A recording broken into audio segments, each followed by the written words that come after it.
आता नामदेव शास्त्रींचं पुढे काय करायचं तो भविष्यातला विषय आहे.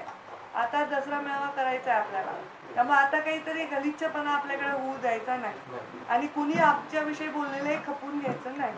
आपण आता आपली स्ट्रॉंग भूमिकेने जायचं. आता मी परळीमध्ये मी म्हणलं तुम्हाला खेटायला वगैरे, तर मी पण हे आहेच माझे लोकांना मारून त्यांच्या विरुद्ध केस करून त्यांनाच तडीपार करतो. आम्ही पण काही साधे नाही आहे. कारण शेवटी तुम्ही जेव्हा नालायक लोकांशी लढा देता तर ते नालायक येतात ना. दारू पिऊन गोविंदांसारख्या सिनियर माणसाला आणि केशवदादासारख्या माणसाला अंगावर चालेल, वनवेदादांची तिथंच राहून मारायले परत. ते नालायकच आहेत ना ते पोरं. त्यांची काय हिंमत होईल एवढ्या पॉपमध्ये. आणि त्याच्यातले अजून एक 2-3 गोष्टी ध्यानात ठेवा. बाकीचं प्लॅनिंग मी टीमला सांगेन, टीम तुम्हाला सांगेल, तेवढं ऐका. स्वतःचं डोकं लावू नका प्लीज, कारण जास्त डोकं लावायचं नसते. आपण त्या साहेब काय म्हणायचे, गरम डोकं आहे आपलं, जास्त लावायचं नाही. मी खूप थंड ठेवलंय, बर्फ ठेवून माझं डोकं त्या दिवशी उठले, त्या दिवशी मला लक्षात आलं यांच्या अंगावर गेले, मला ते सहन नाही झालं. मी ते कधीच सहन करणार कधीच नाही. काय नाही पण आपली तुम्हाला जर दारू पिऊन 2 टुकार पोरं मारायला तर तसलं चालणार नाही. आणि काही किती माणसं आणतील ते 1000 2000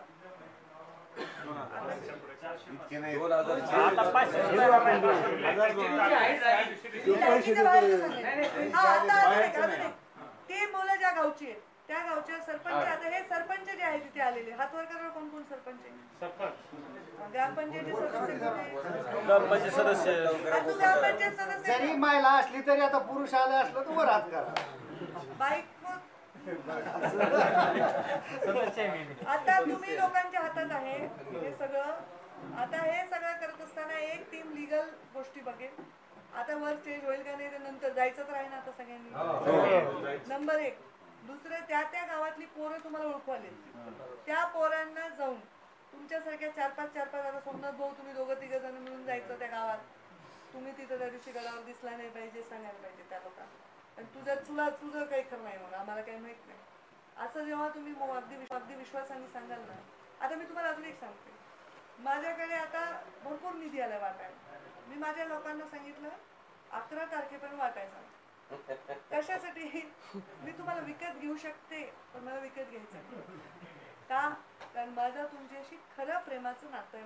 तुमचं मी तुम्हाला आतापर्यंत जे दिले ते तुम्ही न मागता दिले आणि इथून पुढेही न मागता देणार आहे. आता मी 25-15 वाटत होते. तुम्हाला माहित होतं का 25-15 मी बोलू घेतले घ्या. आता पहिलं वर्ष होतं आणखी वाट. पण मी तुम्हाला आता पैसे देणार नाही. या ग्रामपंचायतीला देणार मी कबूल केलं. आठवतं का? पण मी का कबूल केलं तेव्हा भावनिक होऊन आपल्या भगवानगडाच्या पुन्हा माझ्या डोक्यात ट्यूब. झी 24 तास रहा एक पाऊल पुढे.